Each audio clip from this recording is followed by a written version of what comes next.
Hi అండి, welcome to my channel frankly talks. ఈరోజు మనము పర్ఫెక్ట్ డ్రై ఫ్రూట్స్ కోవా కజ్జికాయలు తయారు చేసుకుందాము. ఒక్కసారి నేను చేసిన పద్ధతిలో ఈ డ్రై ఫ్రూట్స్ కజ్జికాయలు ట్రై చేయండి. చాలా చాలా టేస్టీగా ఉంటాయండి. లోపల మొత్తం డ్రై ఫ్రూట్స్ స్టఫింగ్తో, పైన చాలా క్రిస్పీగా చాలా చాలా బాగుంటాయి.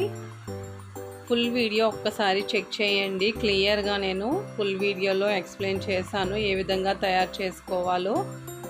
ఇవి ఒక్కటి తింటే తినే కొద్దీ ఇంకా ఇంకా తినాలనిపిస్తుందండి, అంత టేస్టీగా ఉంటాయి. లోపల స్టఫింగ్ కూడా మొత్తం డ్రై ఫ్రూట్స్తో ఉంటుంది కాబట్టి హెల్తీగాను అలాగే టేస్టీగా కూడా ఉంటుంది.